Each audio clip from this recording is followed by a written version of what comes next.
You have to know when to conform, when not to conform, and how to know the difference. That's really going to be the key. Right away, a lot of people say, oh, conforming is bad. And I hope in your project, you don't take that outlook right away, straight away, and I hope you can consider the benefits of conforming. And we have a planet with 7 billion people on it. You can have the best idea in the world. You could have the cure for cancer. But if you can't convince other people to listen to your idea, if you can't convince other people to work with you and enhance your idea, if you can't get other people to put your idea into execution, then how good's your idea? You might as well just write it on a piece of paper, put it on a thumb drive, and bury it under a rock somewhere, and it's gonzo. You need to work with other people on this planet. Okay? With the internet, with 7 billion people on the planet, there's never been a time where conformity of some sort in communication and getting people to understand your ideas and then to help you take your ideas to the next level is vital. So don't just right away say conforming bad and just, outlaw it right away. There is a time to conform, there's a time not to conform, and knowing the difference is the key. Unfortunately, isn't that the key to life? I mean, when you first learn naughty words, when you first learn, to speak your mind, the hardest part as a teenager is knowing the time and place for everything. You can talk one way with your friends. You can talk another way with your teammates or your bandmates or your dance group members. You can talk another way in class. You can talk another way with your cousins on family trips.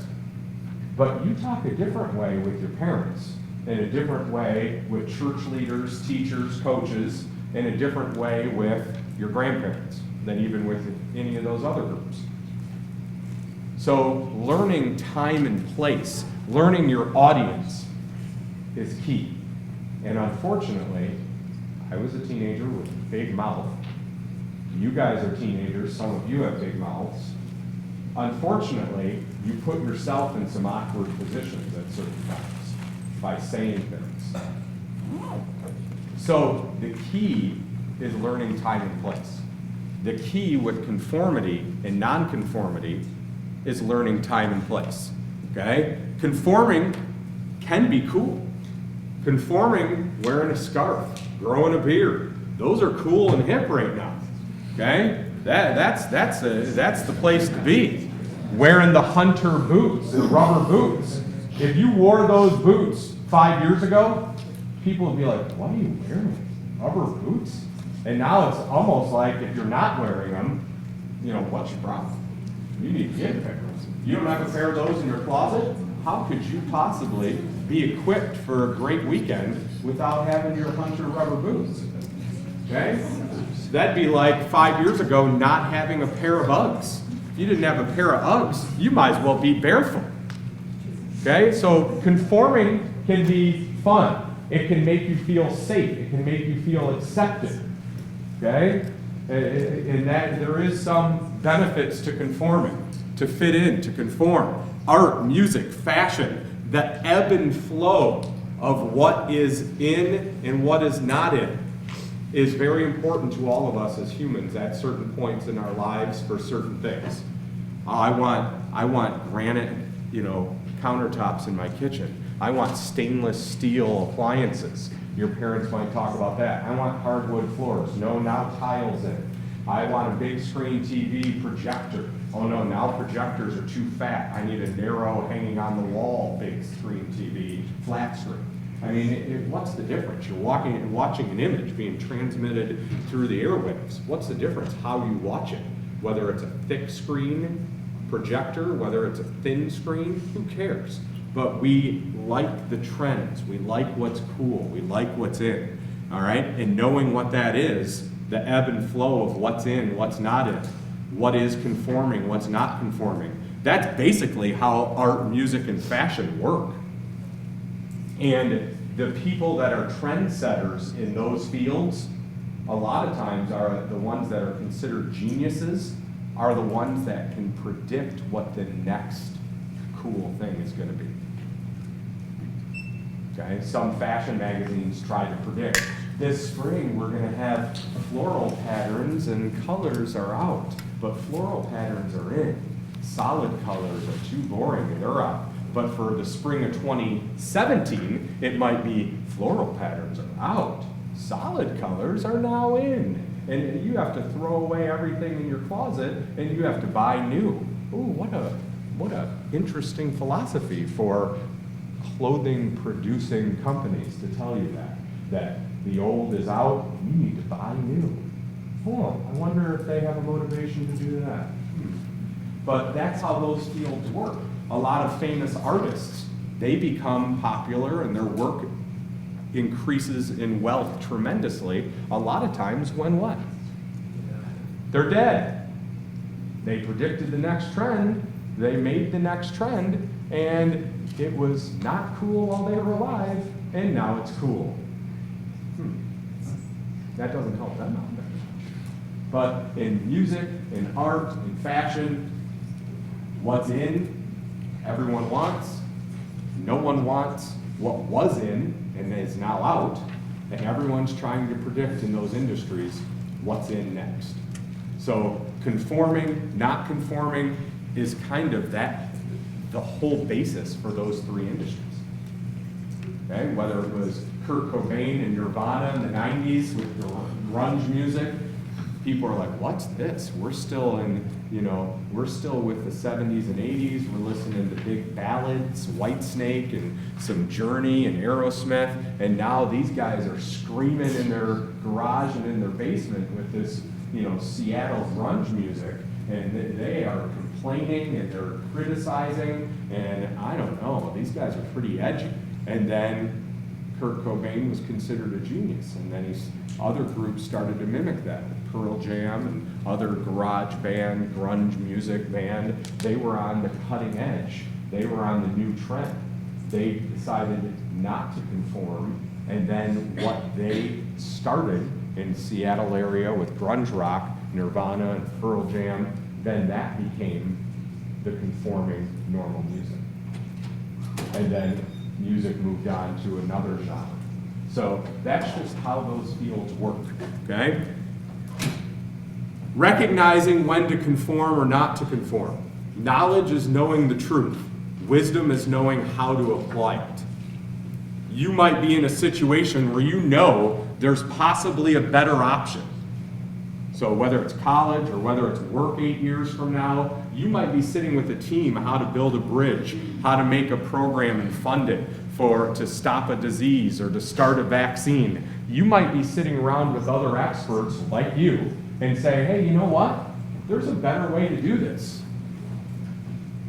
But wisdom is knowing there might be a better way out there, but wisdom is knowing whether to pursue that option and how hard to push for it, to advocate for it. So are you going to shut down other people in the room for future projects and ideas? How important is it for you to push at that moment for a different structural design for that bridge, for a different molecular structure for that vaccine?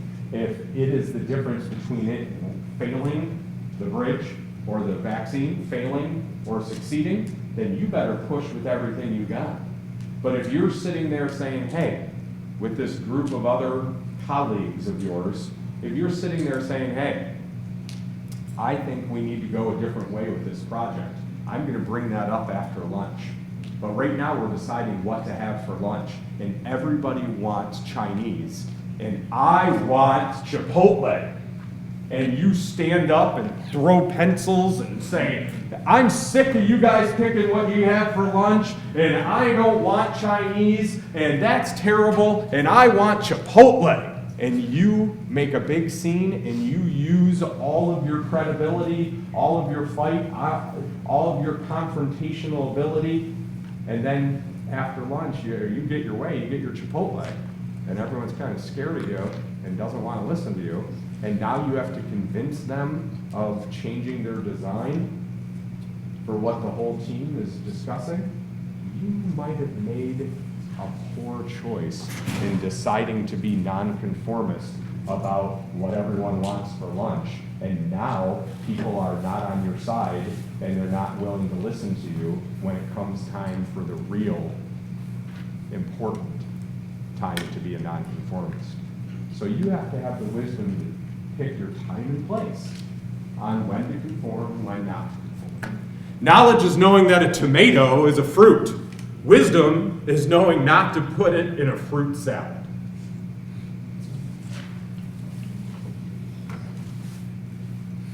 But here's Chef Ryan Scott's heirloom tomato salad that made it on TV and is considered a masterpiece in culinary art.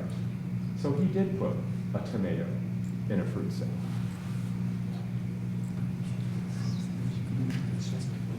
So, time and place.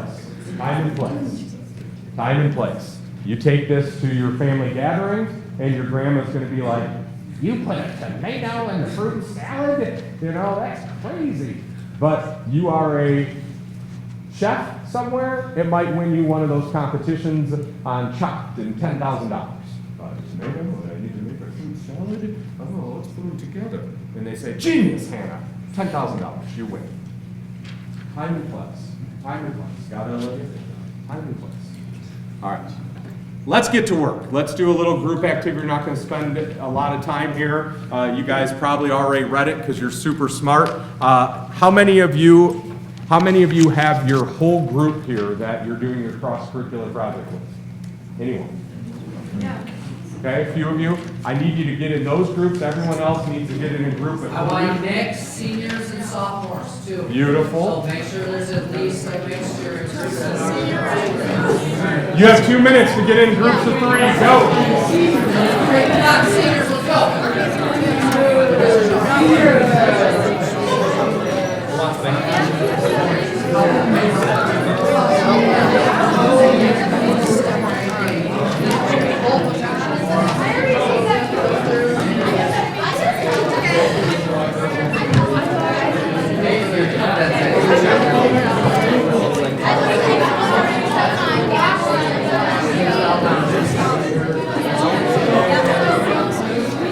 Yeah, but get through.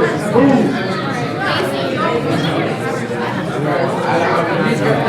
Hey, you just got 2? Casey, did you take Mitch? Screw you. Okay, you just are having issues now. Oh, I didn't want to take over. Hey, I need one more. One more? Thank you. You want to join us? Yeah, okay. Join us. Yeah. Okay, we're going to go. Let's go sit on the ground over here. Casey, I need one person. You got 3? Joe? We have 2 people. 2? Come on over. Group 4. Here you go. Introduce yourself. All right. Find your group. Take a little seat. And this is what I'd like you to do.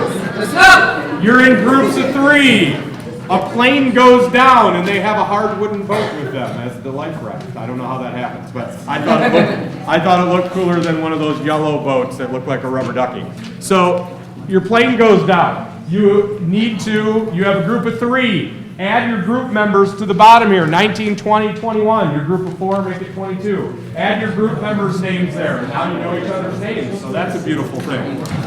Read about the survivors.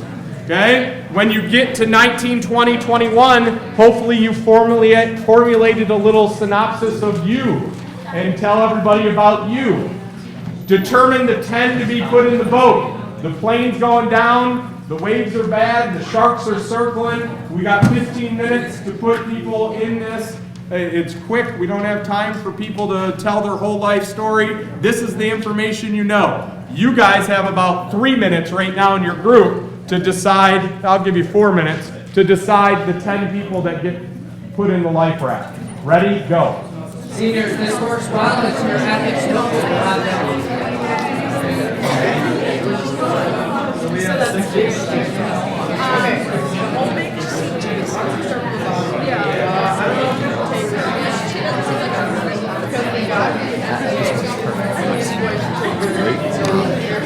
We spent the last week essentially stories.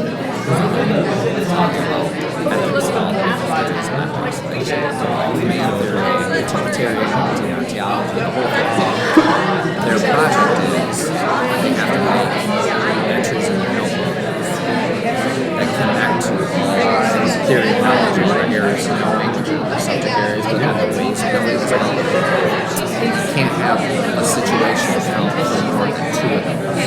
So, and there's 16 altogether. So in their notebook, bare minimum, if they're supervision, they have 8 entries. But in their entries, they have to like talk about it's got to connect to one or two questions. One is how should human beings treat each other? And the other one is how do I know what my ethical structure is? And so if they come into a situation where they have to make an ethical decision, in their notebook they have to talk about here was the situation, here were my choices, here's the choice I made, and why it fits under this kind of ethical theory or multiple ethical theories. It's in my I did it last year. I think it's like one of the best things I've ever done. Because they really, I think, come on the other end. It's a sense of like now I'm how do I see it? Am I making these decisions just because I'm a kid? You know, and I'm like making them because like it was the easy thing to use as examples in school. Like, the right decision is a lot of times the hard decision. Easy decision. Decision. Like procrastinating. You know when you have to do it anyway because it's easier to say. So it should be good. This fits well because they'll have to make ethical decisions in this conversation. You know, philosophy. I didn't know that. History of philosophy. Nice. Nice. So you probably covered a ton of ethics. Like the first thing I covered is like Plato and dualism and that whole thing. Do you teach Joe and Indians for utilitarianism? No. So just imagine one of these guys are in a church youth group or a mission trip, and they're in Guatemala. And they get lost in the group, film the house or whatever. And the country, like a lot of South American countries, has rebel groups trying to take over from the government, and they're roaming the squads and occasional fight. So your Clarkson kid gets lost on a mission trip. They're searching through the jungle and they hop into a village. And right when they come in, the whole group pulls in the colonel or whoever, and a couple of chiefs and they're going to make this village pay the price. But they see you, Ryan Eisele. Hey, Gringo, you're American. Oh, we want the American government to help us with our cause. So we were going to kill 20 people in this village to make an example to the rest of the region. But because you're here, honored guest, we will give you this pistol. And if you kill one, we will let 19 go. It's like one of the trolley type problems, right? Like that. So then you get all their logic and their thinking on whether it's right to do it or not. It's just wrong to kill it all. Then you change the scenario and say, what happens if 20 people were one could kill 15 instead of 5? One could kill 2 instead of 15, whatever. So you screw that up. Then the last thing you do is really Like that's always like when we get into the trolley problem, they always want to talk about the subjectivity. So of course they all fit under more relativism than anything else. Like utilitarian is relativism. They want to say like, right, the trolley problem depends on who's on the tracks, right? Is it 3 criminals versus like or 1 criminal versus like 3 good people, or vice versa, or whatever the case may be. So they always want to subjectively navigate. And I say you don't have time for that. You don't have time to interview the people on the tracks. You got to make a decision. And they really get into it. the organ donors and people in prison be on the organ donor list. Pell grants. I got to see this one. They told me Pell Grants that the largest percentage of Pell Grants go to prison. Yep. Because they get college and they have, when they fill out their income, they obviously are zero. Right. Zero. I make $0. They're not over 50%, but they're the largest group. That'd make taxpayers pissed. When your kids get to college age.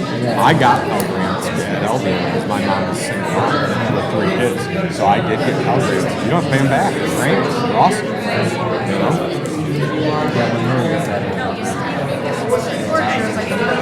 Well, my buddy's an orthopedic surgeon in Grand Rapids, and he has a partner who has 4 kids, all within 12 to 18 months of each other. Him and his wife faked a divorce. She got the partner, and then they go off her income and living with her, so they can get financially on the college. And that guy makes $400 to $600 a year, and they're still together. So do you blame him as a kid, or do you blame the system? The system's awful, but it's still.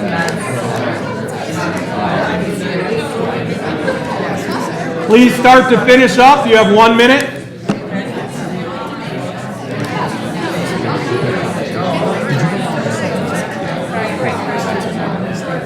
Alright, so we need a doctor.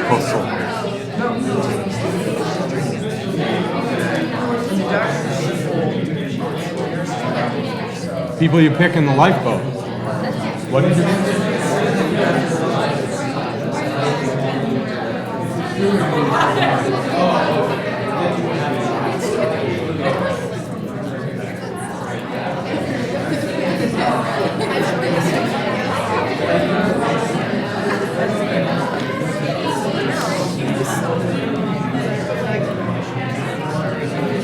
Already 9:04.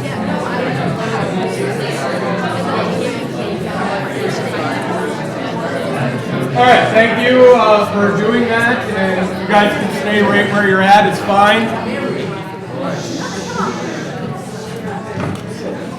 The plane is going under the water right now. Put your last check mark, 10 seconds. This is that time in Titanic where they take the gun out.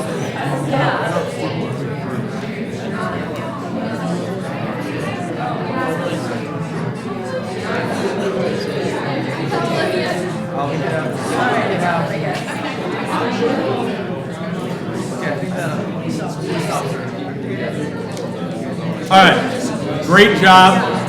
Now,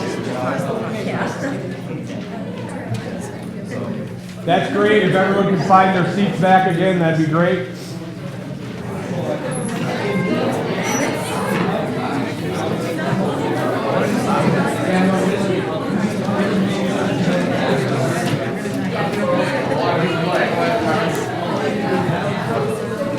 Before you cut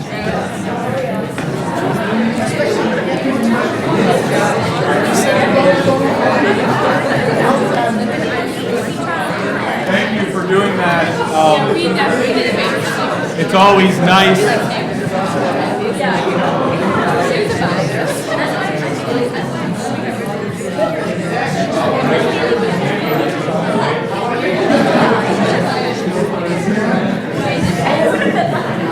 All right, good work. Remember those groups. We're going to come back into those same groups in about 15 minutes-ish, and we're going to do another group activity. It's always great to work with some other people, to talk a little bit, to think, and open your mind, free it up. Now, would anyone like to share, as it says, have a spokesperson? Maybe you guys thought about that. Maybe you went right into the situation and picking the 10 survivors. Would anyone like to share a system, how you guys decided to pick the different survivors? Did any of you have a system that you used in your group you all agreed upon? Robert. Well, the thing you're saying with the scenario is that it's not like we're being airlifted by a copter with 10 seats. We're going on a dinky little boat with 10 seats. So our luck would probably wind up with us being on like an island or something. So there's the survival aspect of who would live like on the island if we let them live with the boat. So some individuals that and also there was a component of would these individuals be worthwhile individuals in the world if we escape? So with that basis, the ones that we wound up immediately putting on the list were number 7, the doctor, because, you know, traveling to conference to discuss discoveries in cancer treatment, and also the cattleman, who doesn't really have any cons, he's of a decent age, and he's a former Marine with survival training. Yeah, that's probably in our best interest to keep. Another person you wound up putting on in spite of some potential discrepancies between other people was another, number 3, the farmer. The problem with him is strong racist beliefs. However, we also put like a missionary, and there's the other Marine person. So hopefully that should be able to work things out. We also saved the student because women and children first. I Okay. suppose. I like your logic. So you took some parts of the immediate situation, but you also thought about some possibilities that could happen after that situation. Yeah. Good. Justin, what type of structure did your group use to determine who was in the boat and not? We had 2 main things. The first was who's going to be good, so the farmer with the knowledge of the sea, the cattleman, the excellent fisherman, survival training, and then we took who wasn't going to survive or would be a detriment.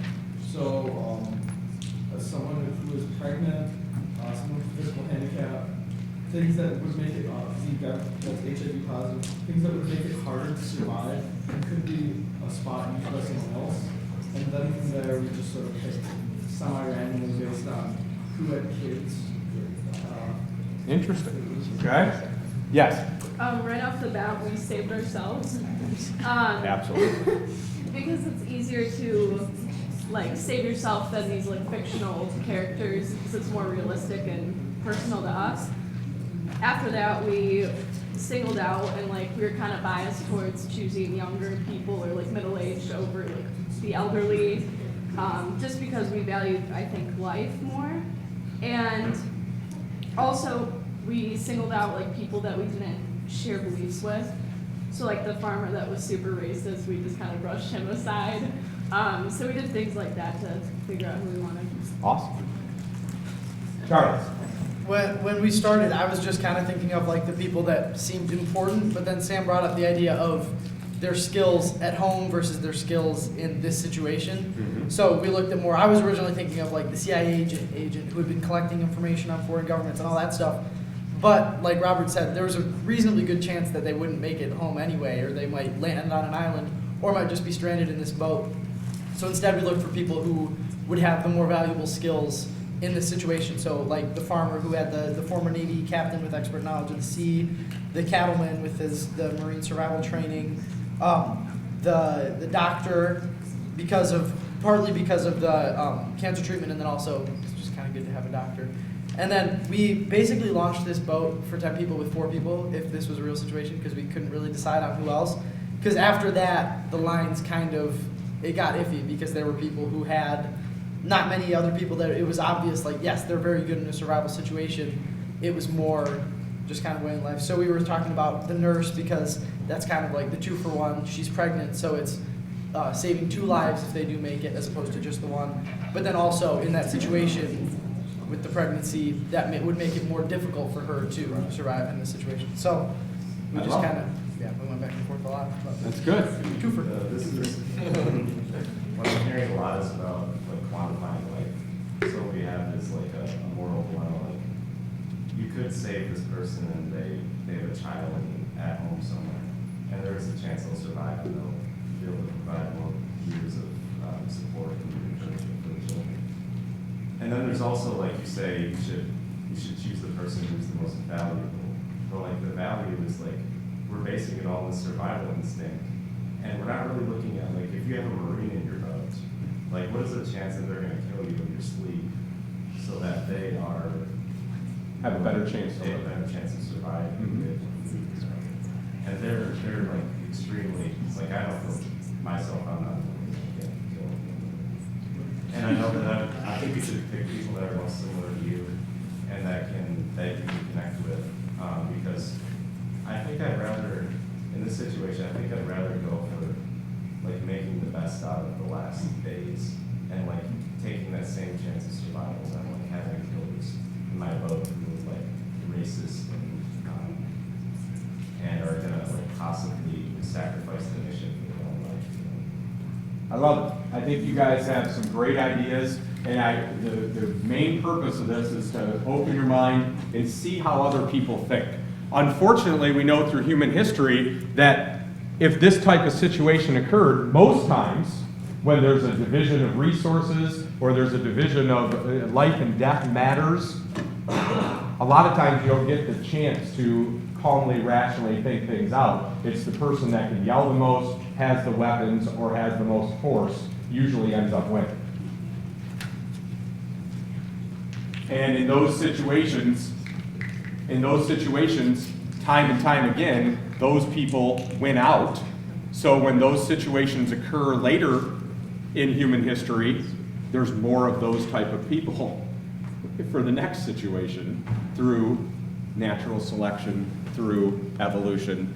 The ones that use force, the ones that are loud, they are the ones that end up winning out. We see more and more, though, where those type of things could change. And maybe things like ideas, not putting ourselves in those situations, thinking of ways to manipulate the environment and use tools and things like that can win out instead of just brute force. So we're at a time in human development where brute force isn't as important as it once was. But throughout most of human history, that's how things like this were solved. I like that you guys had some different ways of thinking about the immediate situation and about for possibilities in the future. I think that's great. It's real popular in our dystopian genres of movies and literature. It's real popular to think, what happens if society broke down right now? What happens? And maybe someone that we think is super cool right now,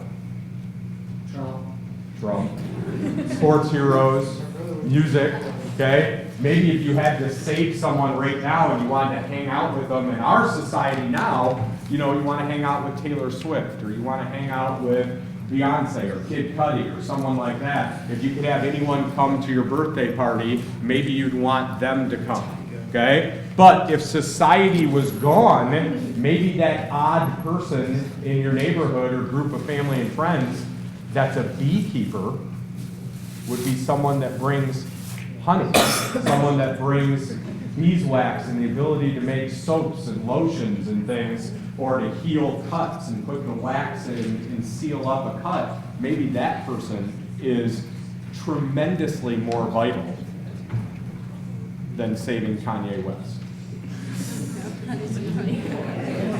Than saving Kid Rock, okay? Then saving Faith Hill, then saving Taylor Swift, then saving Beyonce. Uh-oh, I just crossed the line. Everybody loves Beyonce. And that girl has skills, okay? You like it, put a ring on it. Okay? So, I like how you guys were thinking, and it depends on the situation and the circumstance, and I hope you guys can read that. Also, about conforming and not conforming, I think we saw every time I've seen this exercise carried out, every group saves the 3 people in the group.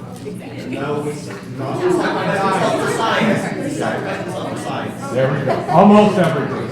Okay? So, I think we understand the importance of that social bond, that connection we have with people. So when you guys get in a situation in college in 3 to 5 years and in the workplace in 5 to 10 years, that even if you're designing things based completely on numbers like accounting, and you're making decisions based on science, like making a bridge and what the soil type is around the bridge and how much wind is in that area and things like that, and that are based extremely on careful, precise scientific calculations, there still is the personal factor. and connection and being able to work with people and wanting to work with people. So being able to conform, okay? So John and I might be engineers on a project together, but if he constantly doesn't come to my birthday party every year, and we've worked 20 years together, and the whole office is bringing me a cake and singing, and everyone gets a slice, and John refuses every year, and he sits over in the corner in his desk, even if he has the best ideas, I might be a little resistant to work with him. I might eventually be won over to his ideas. But when he has an idea that's non-conforming and really needs someone to listen and advocate for his position, I might choose not to listen to him because he doesn't eat the cake on my birthday. So we have to kind of know when to conform, when not to. All right, Genghis Khan. We talked a little bit about Genghis Khan and the new pronunciation of his name now, Genghis Khan. We definitely know a little bit about Genghis, all right? And responsible for the deaths of approximately 40 million people as the leader of the Mongol Empire, ruthless in dealing with those that oppose him. He consistently would ride with a smaller army than what he was going against almost all the time.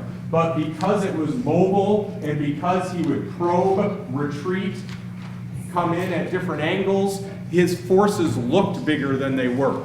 How ruthless was he? Well, he would ride up to a fortified city with his cavalry, his horse warriors, horse archers, and he would then bring in siege equipment later. But a lot of fortified cities he would ride up to, and the fortified city would be like, you got guys with bows on horses, what are you going to do to our 20-foot walls? Nothing. So he had to win with reputation and ruthlessness. So he told these fortified cities, you're right, my siege equipment will take a few weeks, it's coming behind us, it's going to come here, and you may have heard what I did to the last fortified city that didn't open its gates for us and give us tribute and become part of the Mongol Empire. Oh wait, maybe you didn't hear about it, because they're all dead, all of them.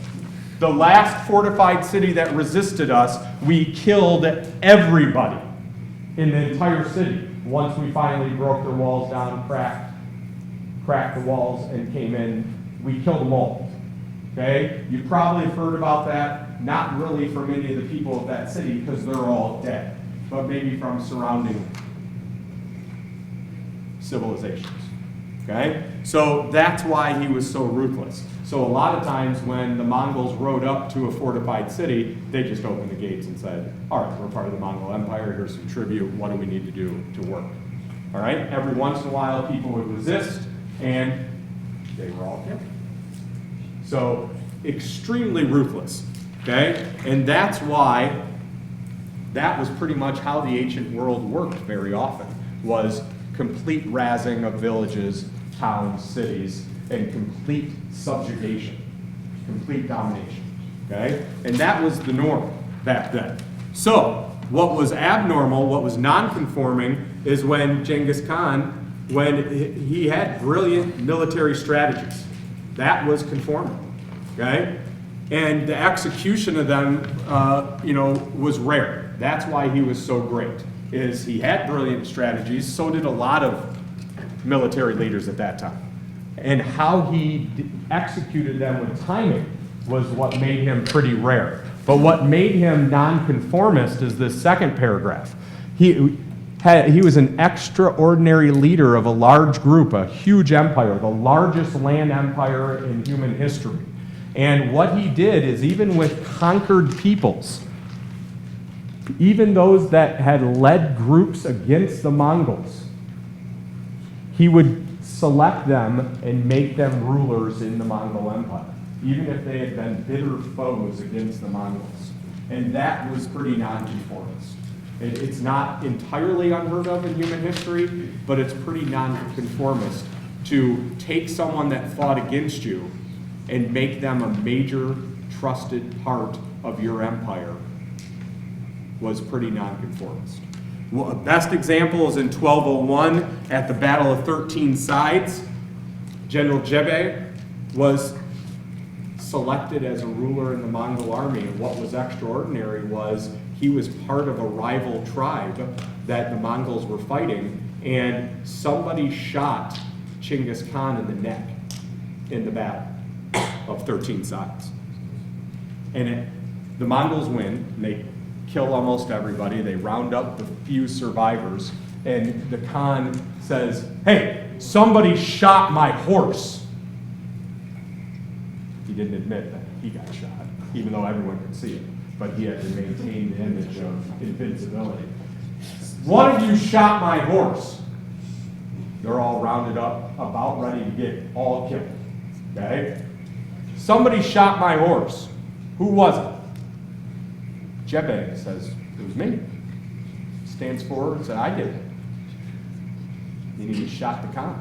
So he's like, "Kill me." And he said, "That is incredible bravery, fortitude, courage to step forward, and you were a great shot, because I know how that shot came. That was an incredible shot through my armor, at my neck. You were aiming for it. I was on the move. I was surrounded by my personal guard. What a tremendous shot."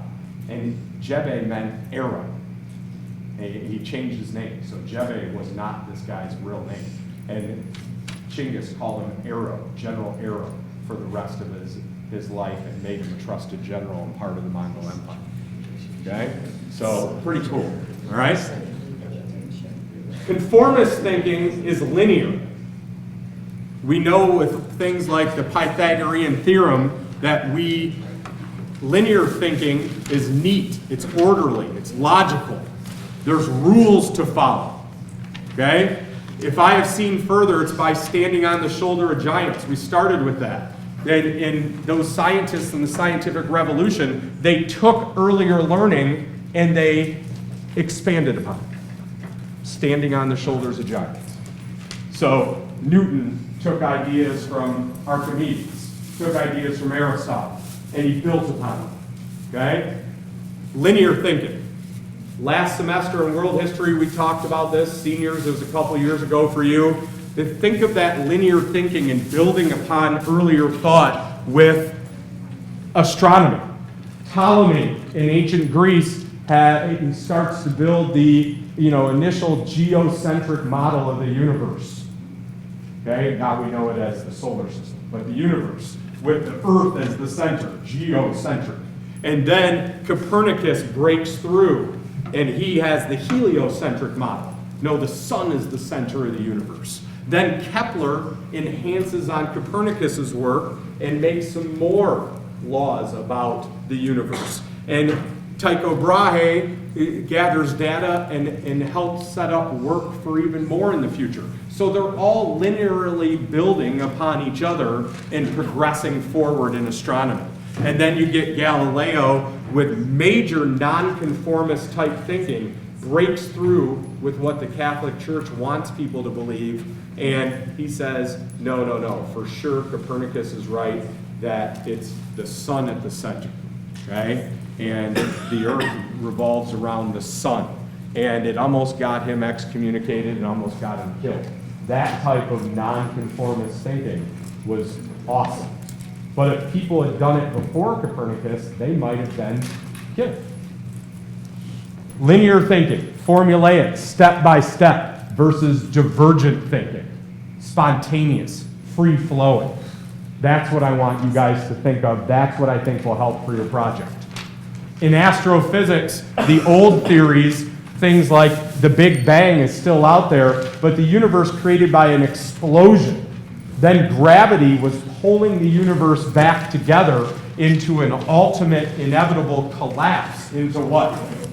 I postulate to you the big ball is eventually a big mass that the universe would collapse into. Well, in the last 20 years, astrophysicists have changed their mind. That the universe now, there was a big bang, and instead of going out and then contracting and being pulled back together with gravity, now physicists are saying, no. it just is it keeps going in every direction. The universe is expanding in 3 dimensions. Can you think in 3 dimensions? The z-axis is key. Happens to be my favorite axis. Now there's things like the multiverse theory, that there's many different universes out there. No formula for that. No linear thinking for that. No axes for multiverse theory. Multi-dimensional theory. No shoulders of giants to stand on there. No one knows. Joe could be dreaming right now, and that might be closer to thinking about how the universe is really set up than studying the previous work of scientists. Linear thinking led to ideas like you hear your parents say at work meetings and conferences, thinking outside the box, which implies that there are lines that make the box. I want you to think outside those lines. That is what people talked about in the last 20 years. The norm of operating in a certain situation. We need creativity in thinking, nonconformist thinking, divergent thinking. Divergent thinking leads to ideas like, forget thinking outside the box. I want you to corkscrew think, which implies layers and dimensions of different topics. New ways, taking a piece of known thinking, but then using that in unthought of combinations and applications. That's divergent thinking. How do you teach that type of thinking in school? How do you encourage that type of thinking in individuals? That's the challenge of the future. That's what's going to make America great again. I want you guys to think with your groups and write it down on some paper what's important with conforming, and then flip this paper over, and what's important with non-conforming, all right? And I want you to understand that this way of thinking that we started off with, linear thinking, that was awesome and propelled the human civilization and culture to new heights in science and in philosophy with the Enlightenment, scientific revolution, and some of the advances we've had in the last 100 years. Talks about standing on the shoulders of greatness and those that came before us. And that is important, okay? Working together is important, okay? And we know that divergent thinking can be scary. We can feel pressure from others when we think differently. It might be scary, like we're going to fall or we're going to perish. Last slide. What does divergent thinking look like? I kind of like this abstract painting. Who knows? Who knows what the divergent thinking is going to look like? But you need to have both. You need to know when it's important to conform and when it's important to be non-conforming. Good luck. I hope that helped. Thank you.